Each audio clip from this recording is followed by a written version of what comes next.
welcome back. Today I have the Patel 60 year. This is the Toro, the 6.5 by 52 cigar.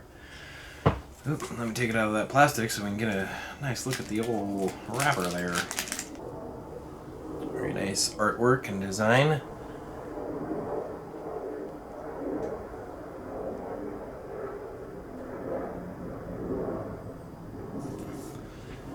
Go ahead and take this enormous footband off so we can get a nice look at the old wrapper underneath, shall we? Very nice looking wrapper there. It is box pressed.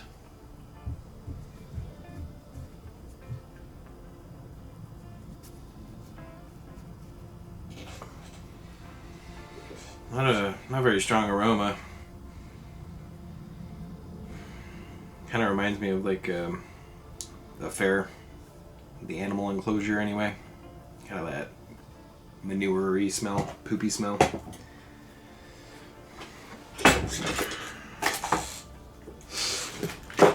I'm just gonna go ahead and take a normal cut off of this one. 'Cause why not? It's a box press, and that can be kind of dangerous with box presses, but it is only a 52 ring gauge, so no problems there. Get this bad boy lit up.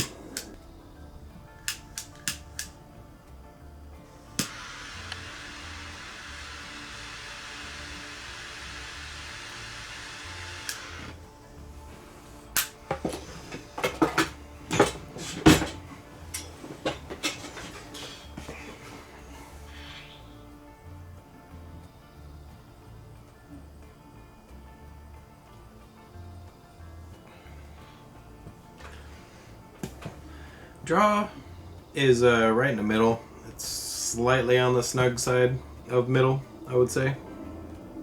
And just right off the bat, getting the smoke itself isn't dry, but it's almost like those dry flavors, kind of a light bread and a hay. Just for the first little bit here, and of course that charred tobacco flavor.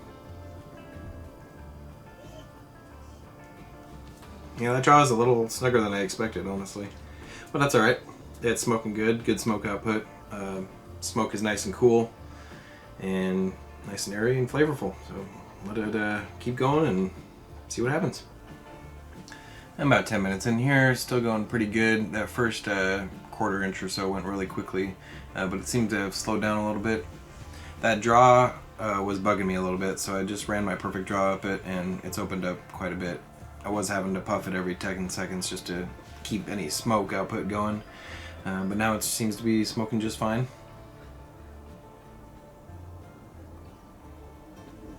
You still do have to puff it every once in a while, just not as much as I was having to.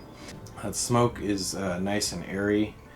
That draw was bugging me a little bit, so I just ran my perfect draw up it once, and it seems to be doing fine. I was having to puff it every 10 seconds just to keep it going and get any decent smoke output out of it.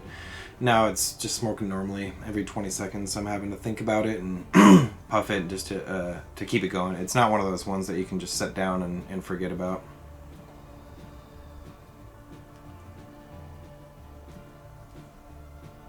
Really nice smoke output. Light to medium. The retrohale is a little spicy, and you don't really get any more flavors out of it than you do if you just normal puff it. On the draw is a macadamia nut, a little bit of a salted macadamia nut and a general nuttiness, and then into the finish it goes into that dry hay kind of flavor, and that macadamia nut kind of transitions more into like a hazelnut, like a sweet hazelnut. Anyway, going really good. That's really nice looking white ash. Not that that really matters, but you know, with the nice looking wrapper it makes, it just looks nice. I'm about 25 minutes in here. This thing is cruising down pretty good.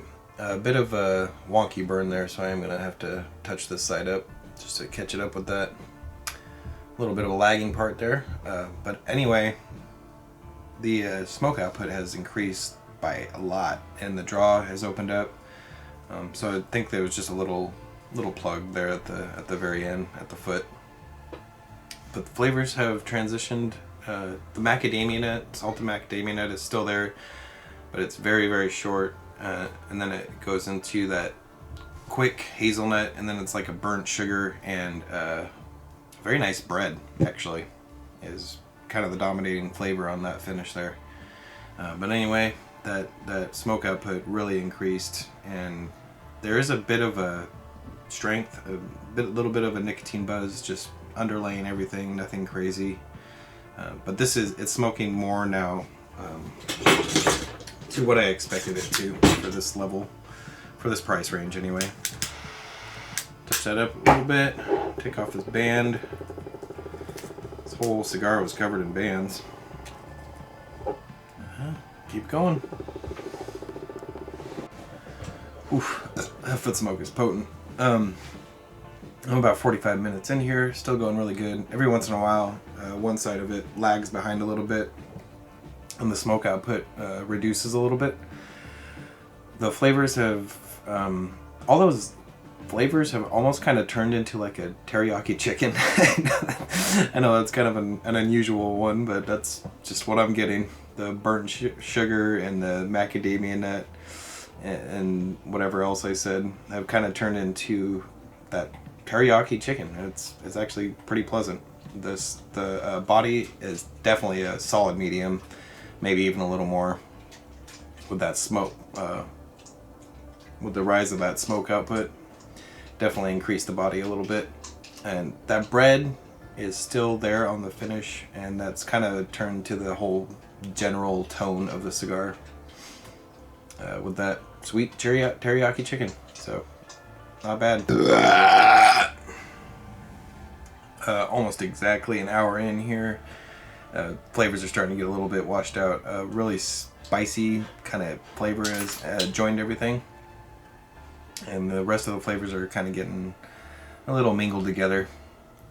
Overall, not too bad of a cigar. The only thing that is really not impressing me is just because the price point. I think I expected a little bit more.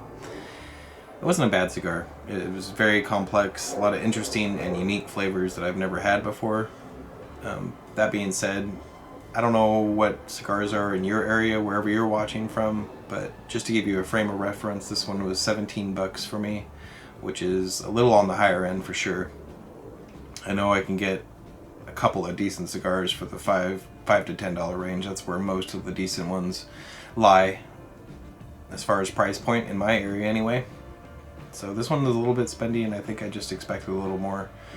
If this was $8, $9, even 10 bucks, I would have been like, fine.